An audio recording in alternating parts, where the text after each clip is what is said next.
ਸਤਿ ਸ੍ਰੀ ਅਕਾਲ ਜੀ ਸਾਰਿਆਂ ਨੂੰ welcome to Chetan Bharat learning ਤੇ ਅਸੀਂ ਹੁਣ ਅੱਜ ਕੰਟੀਨਿਊ ਕਰਦੇ ਹਾਂ ਆਪਣੀ ਉਹੀ ਸੀਰੀਜ਼ ਜਿਹਦੇ ਵਿੱਚ ਅਸੀਂ ਟੈਕਸੇਸ਼ਨ ਵਾਲਾ ਪੋਰਸ਼ਨ ਕਵਰ ਕਰਾਂਗੇ ਥਰੂ MCQs ਆਲਰਾਈਟ। ਇਹ ਜਿਹੜੀ ਸਾਡੀ ਸੀਰੀਜ਼ ਹੈ ਤੁਸੀਂ ਜਾਣਦੇ ਹੋ 9 ਵਜੇ ਸਾਡਾ ਲੈਕਚਰ ਅਪਲੋਡ ਹੁੰਦਾ ਹੈ ਤੇ ਇਸ ਸੀਰੀਜ਼ ਦੇ ਥਰੂ ਅਸੀਂ 10 MCQs ਕਵਰ ਕਰ ਰਹੇ ਹਾਂ।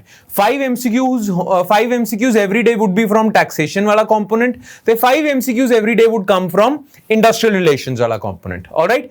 ਤੇ ਜਿਹੜਾ ਟੈਕਸੇਸ਼ਨ ਵਾਲਾ ਕੰਪੋਨੈਂਟ ਹੈਗਾ ਅੱਜ ਅਸੀਂ ਪਹੁੰਚ ਚੁੱਕੇ ਹਾਂ ਫਿਸਕਲ ਪਾਲਿਸੀ ਤੱਕ।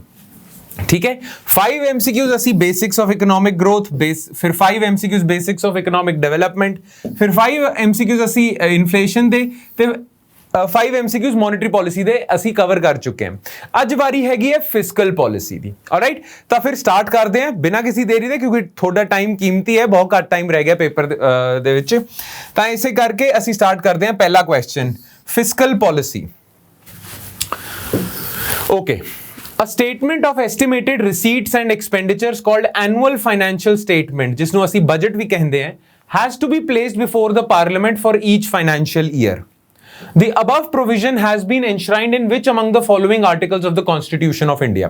ਤੁਹਾਨੂੰ ਪਤਾ ਜਿਹੜੀ ਸਰਕਾਰ ਹੈ ਜਿਹੜੀ ਹੈਗੀ ਆਪਣੀ ਕੋਈ ਵੀ ਸਰਕਾਰ ਆਵੇ ਇਸ ਨੂੰ ਨਾ ਹਰ ਸਾਲ ਬਜਟ ਪੇਸ਼ ਕਰਨਾ ਹੁੰਦਾ ਹੈ ਰਾਈਟ।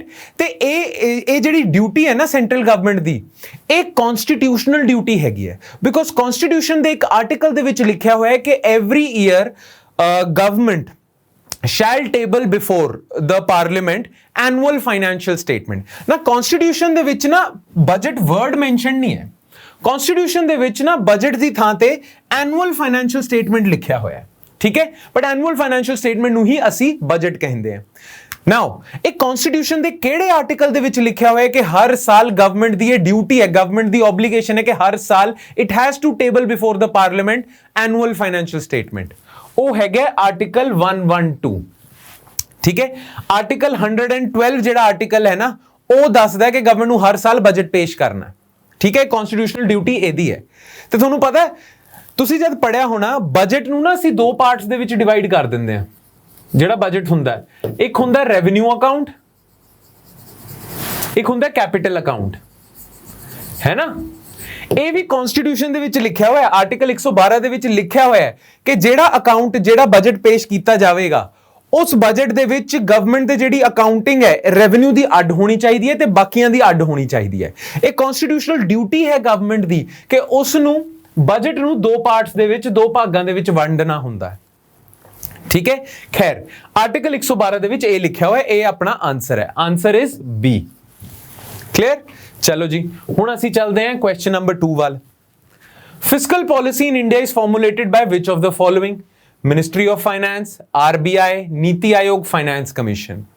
ਨਾਓ ਜਿਹੜਾ ਫਾਈਨੈਂਸ ਕਮਿਸ਼ਨ ਹੈ ਉਸ ਦੀ ਤਾਂ ਡਿਊਟੀ ਹੈਗੀ ਹੈ ਕਿ ਜਿਹੜੇ ਟੈਕਸਿਸ ਜਿਹੜਾ ਪੈਸਾ ਇਕੱਠਾ ਹੁੰਦਾ ਨਾ ਸੈਂਟਰ ਦੇ ਕੋਲ ਉਹ ਸਟੇਟਸ ਦੇ ਵਿੱਚ ਕਿਸ ਤਰ੍ਹਾਂ ਡਿਸਟ੍ਰੀਬਿਊਟ ਕਰਨਾ। ਫਾਈਨੈਂਸ ਮਿਨਿਸਟਰੀ ਦੀ ਤਾਂ ਫਾਈਨੈਂਸ ਕਮਿਸ਼ਨ ਦੀ ਤਾਂ ਇਹੀ ਡਿਊਟੀ ਹੈ। ਫਾਈਨੈਂਸ ਕਮਿਸ਼ਨ ਇਹ ਰეკਮੈਂਡ ਕਰੂਗਾ ਕਿ ਸੈਂਟਰ ਕੋਲ ਜਿਹੜਾ ਪੈਸਾ ਇਕੱਠਾ ਹੋ ਚੁੱਕਿਆ ਹੈ ਉਹ ਸਟੇਟਸ ਵੱਲ ਕਿੰਨਾ ਦੇਣਾ ਹੈ ਤੇ ਡਿਫਰੈਂਟ ਸਟੇਟਸ ਦੇ ਵਿੱਚ ਕਿੰਨਾ ਕਿਸ ਹਿਸਾਬ ਨਾਲ ਡਿਸਟ੍ਰੀਬਿਊਸ਼ਨ ਕਰਨੀ ਹੈ।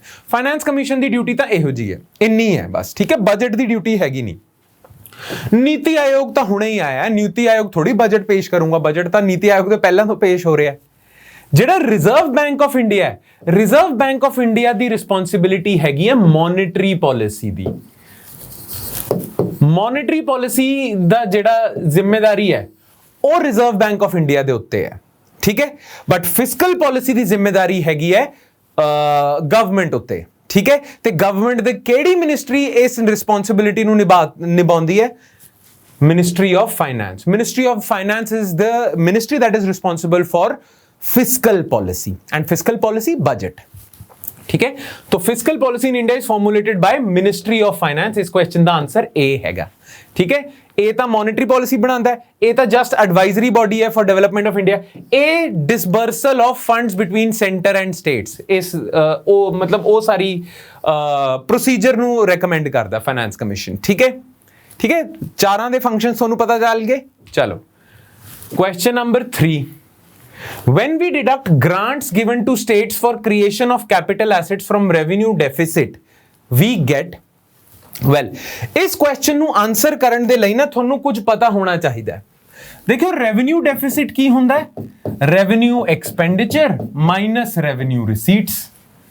ठीक है, जेड़ा प्राइमरी डेफिसिट हुंदा है वो की हुंदा है, well fiscal deficit minus net interest liabilities. ठीक है, तो फिस्कल डेफिसिट बारे तो तुसी सारे नू पता ही होना। ठीक है, सब तो इंपॉर्टेंट हैगा फिस्कल डेफिसिट। फिस्कल डेफिसिट मैं इस करके नहीं लिख रहा बिकॉज सारे नू पता होंदा फिस्कल डेफिसिट वाले बारे, ਉਹੀ ਤਾਂ ਪੜ੍ਹਦੇ ਹੋ ਤੁਸੀਂ।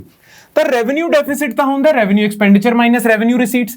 ਪ੍ਰਾਇਮਰੀ ਡੈਫਿਸਿਟ ਬਾਰੇ ਕਦੇ-ਕਦੇ ਨਹੀਂ ਪਤਾ ਹੁੰਦਾ ਸਟੂਡੈਂਟਸ ਨੂੰ। ਪ੍ਰਾਇਮਰੀ ਡੈਫਿਸਿਟ ਹੁੰਦਾ ਫਿਸਕਲ ਡੈਫਿਸਿਟ ਜਿੰਨਾ ਹੈ ਉਹਦੇ ਚੋਂ ਜਦ ਤੁਸੀਂ ਇੰਟਰਸਟ ਲਾਇਬਿਲਿਟੀਜ਼ ਮਾਈਨਸ ਕਰ ਦਿੰਦੇ ਹੋ, ਜਿਹੜੀ ਸਰਕਾਰ ਇੰਟਰਸਟ ਪੇਮੈਂਟਸ ਪੇ ਕਰਦੀ ਹੈ ਨਾ, ਸਰਕਾਰ ਨੇ ਲੋਨ ਲਿਆ ਹੋਇਆ, ਉਸ ਲੋਨ ਤੇ ਉਹ ਇੰਟਰਸਟ ਵੀ ਪੇ ਕਰਦੀ ਹੈ, ਉਸ ਇੰਟਰਸਟ ਪੇਮੈਂਟ ਨੂੰ ਜਦ ਤੁਸੀਂ ਫਿਸਕਲ ਡੈਫਿਸਿਟ ਤੋਂ ਚੋਂ ਸਬਟਰੈਕਟ ਕਰ ਲੈਂਦੇ ਹੋ ਤਾਂ ਤੁਹਾਨੂੰ ਮਿਲਦਾ ਪ੍ਰਾਇਮਰੀ ਡੈਫਿਸਿਟ। ਤੁਸੀਂ ਯਾਦ ਰੱਖਣਾ, ਠੀਕ ਹੈ।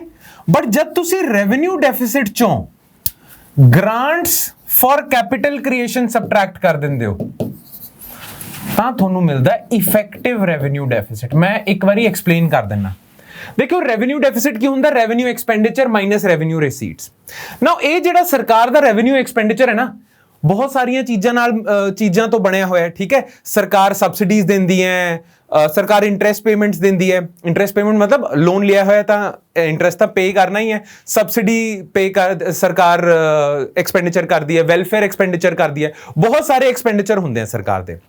नाउ सरकार ना स्टेट्स ਨੂੰ ਗ੍ਰਾਂਟਸ ਵੀ ਦਿੰਦੀ ਹੈ, ਸੈਂਟਰ ਦੀ ਸਰਕਾਰ ਸਟੇਟਸ ਨੂੰ ਗ੍ਰਾਂਟਸ ਵੀ ਦਿੰਦੀ ਹੈ ਤੇ ਉਹ ਗ੍ਰਾਂਟਸ ਨਾ ਸਟੇਟਸ ਯੂਜ਼ ਕਰਦੇ ਆ ਕਦੇ-ਕਦੇ ਕੈਪੀਟਲ ਕ੍ਰੀਏਸ਼ਨ ਦੇ ਵਾਸਤੇ, ਯਾਨੀ ਕਿ ਇਨਫਰਾਸਟ੍ਰਕਚਰ ਪ੍ਰੋਜੈਕਟਸ ਨੂੰ ਫੰਡ ਕਰਨ ਵਾਸਤੇ। ਨਾ ਉਹ ਜਿਹੜੀਆਂ ਗ੍ਰਾਂਟਸ ਹੋਣਗੀਆਂ ਜਿਹੜੀ ਸੈਂਟਰ ਨੇ ਸਟੇਟਸ ਨੂੰ ਦਿੱਤੀਆਂ ਤੇ ਉਹ ਗ੍ਰਾਂਟਸ ਨੂੰ ਸਟੇਟਸ ਨੇ ਇਨਫਰਾਸਟ੍ਰਕਚਰ ਦੇ ਉੱਤੇ ਲਾਇਆ ਹੈ, ਕੈਪੀਟਲ ਕ੍ਰੀਏਸ਼ਨ ਦੇ ਉੱਤੇ ਲਾਇਆ, ਉਹ ਗ੍ਰਾਂਟਸ ਨੂੰ ਤੁਸੀਂ ਮਾਈਨਸ ਕਰ ਦਿੰਦੇ ਹੋ ਰੈਵਨਿਊ ਐਕਸਪੈਂਡੀਚਰ ਚੋਂ। ठीक है, सो एक तरीके दे नाल तुसी कह सकते हो जद रेवेन्यू डेफिसिट चों तुसी grants given to state governments for capital creation subtract कर दिंदे हो तां तुहानू मिलदा है इफेक्टिव रेवेन्यू डेफिसिट। तुसी याद रखना बस ਇਹਦੇ ਪਿੱਛੇ ਕਨਸੈਪਟ ਕੀ ਹੈ ਉਹ ਹੁਣ ਟਾਈਮ ਨਹੀਂ ਹੈਗਾ, ਉਹ ਥੋੜਾ ਡਿਟੇਲ ਜਿਹਾ ਕਨਸੈਪਟ ਹੈ। ਬਸ ਤੁਸੀਂ ਯਾਦ ਰੱਖਣਾ ਹੈ ਕਿ ਰੈਵਨਿਊ ਡੈਫਿਸਿਟ ਜਿੰਨਾ ਹੋਵੇਗਾ ਉਹਦੇ ਚ ਜਦ ਅਸੀਂ grants given to states for capital creation subtract ਕਰ ਦੇਣਗੇ ਤਾਂ ਸਾਨੂੰ ਮਿਲਣਾ ਹੈ इफेक्टिव रेवेन्यू डेफिसिट। ठीक है, तो इस क्वेश्चन का आंसर हैगा बी।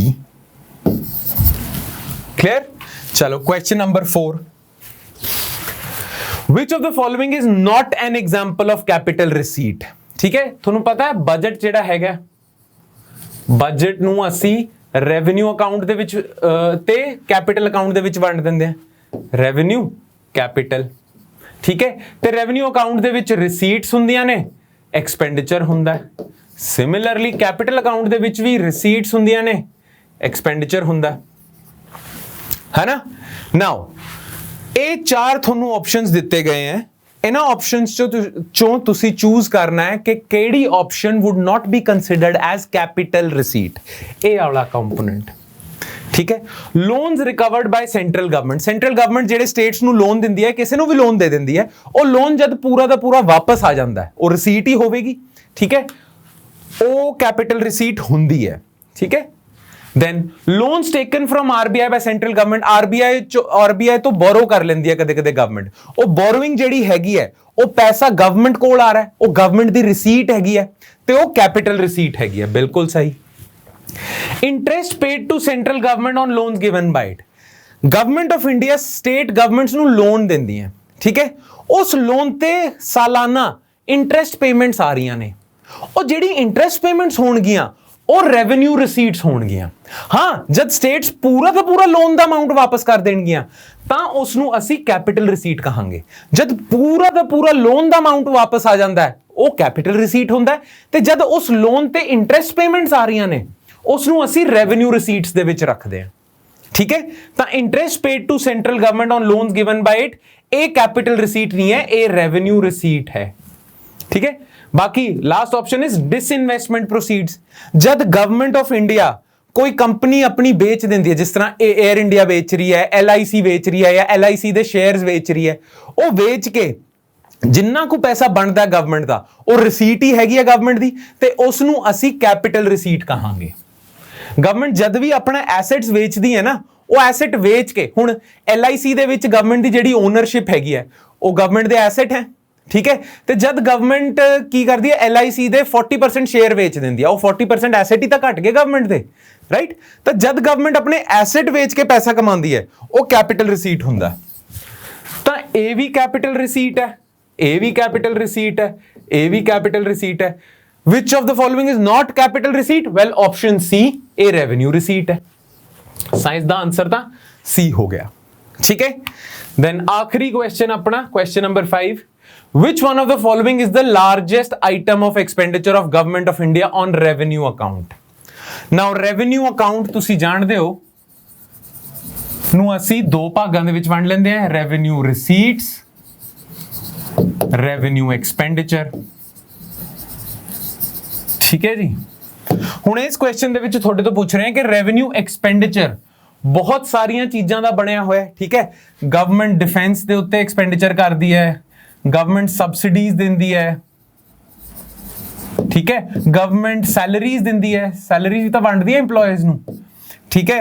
ਪੈਨਸ਼ਨਸ ਦਿੰਦੀ ਹੈ। ਤੇ ਗਵਰਨਮੈਂਟ ਨੇ ਜੇ ਲੋਨ ਲਿਆ ਹੋਇਆ, ਸੈਂਟਰਲ ਗਵਰਨਮੈਂਟ ਨੇ ਜਿਹੜੇ ਵੀ ਲੋਨ ਲਏ ਹੋਏ ਆ IMF ਤੋਂ, ਵਰਲਡ ਬੈਂਕ ਤੋਂ, RBI ਤੋਂ, ਜਿੰਨੀਆਂ ਵੀ ਥਾਵਾਂ ਤੋਂ ਲੋਨ ਲਏ ਹੋਏ ਆ, ਉਹਨਾਂ ਸਾਰਿਆਂ ਲੋਨਸ ਦੇ ਉੱਤੇ ਉਹਨੂੰ ਹਰ ਸਾਲ ਇੰਟਰਸਟ ਪੇਮੈਂਟ ਪੇ ਕਰਨੀ ਹੁੰਦੀ ਹੈ, ਉਹ ਵੀ ਰੈਵਨਿਊ ਐਕਸਪੈਂਡੀਚਰ ਦੇ ਵਿੱਚ ਆਵੇਗਾ। ਤਾਂ ਇੰਟਰਸਟ ਪੇਮੈਂਟ, ਠੀਕ ਹੈ ਨਾ। ਤੁਹਾਡੇ ਤੋਂ ਪੁੱਛਿਆ ਹੋਇਆ ਇਹ ਸਾਰੀਆਂ ਚੀਜ਼ਾਂ ਚੋਂ ਸਭ ਤੋਂ ਜ਼ਿਆਦਾ ਕਿਹੜੀ ਚੀਜ਼ ਹੈਗੀ ਹੈ, ਮਤਲਬ ਇਹ ਜਿੰਨੇ ਵੀ ਐਕਸਪੈਂਡੀਚਰ ਹੈਗੇ ਆ, ਸਭ ਤੋਂ ਵੱਧ ਸ਼ੇਅਰ ਕਿਸ ਕੈਟੇਗਰੀ ਦਾ ਹੈ ਇਨ ਰੈਵਨਿਊ ਐਕਸਪੈਂਡੀਚਰ? ਸਭ ਤੋਂ ਜ਼ਿਆਦਾ ਐਕਸਪੈਂਡੀਚਰ ਕਿਸ ਚੀਜ਼ ਤੇ ਹੁੰਦਾ ਹੈ?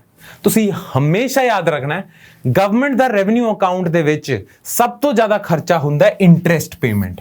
ਗਵਰਨਮੈਂਟ ਨੇ ਲੋਨ ਹੀ ਇੰਨਾ ਚੱਕਿਆ ਹੋਇਆ, ਇੰਨਾ ਲੋਨ ਚੱਕਿਆ ਹੋਇਆ ਕਿ ਇੰਟਰਸਟ ਪੇ ਕਰ ਮਰ ਜਾਂਦੀ ਹੈ ਗਵਰਨਮੈਂਟ, ਠੀਕ ਹੈ। ਤਾਂ ਸਭ ਤੋਂ ਜ਼ਿਆਦਾ ਐਕਸਪੈਂਡੀਚਰ ਜਿਹੜਾ ਗਵਰਨਮੈਂਟ ਦਾ ਹੁੰਦਾ ਹੈ ਉਹ ਇੰਟਰਸਟ ਪੇਮੈਂਟ ਕਰਕੇ ਹੁੰਦਾ ਹੈ, ਠੀਕ ਹੈ। ਤਾਂ ਕੁਐਸਚਨ ਦੇ ਵਿੱਚ ਪੁੱਛਿਆ ਹੋਇਆ ਹੈ ਡਿਫੈਂਸ ਹੈਗਾ, subsidy, pension, interest payment, the answer is interest payment, ਠੀਕ ਹੈ ਜੀ, ਕਲੀਅਰ। ਚਲੋ ਫਿਰ ਇਸੇ ਦੇ ਨਾਲ ਸਾਡੇ 5 MCQs ਫਰੋਮ ਟੈਕਸੇਸ਼ਨ ਕੰਪੋਨੈਂਟ ਖਤਮ ਹੁੰਦੇ। ਹੁਣ 5 MCQs ਆਉਣਗੇ ਇੰਡਸਟਰੀਅਲ ਰਿਲੇਸ਼ਨਸ ਤੋਂ, ਤੇ ਉਹ ਲੈਣਗੇ ਚੇਤਨ ਸਰ, ਕਲੀਅਰ। ਚਲੋ ਫਿਰ, ਥੈਂਕ ਯੂ।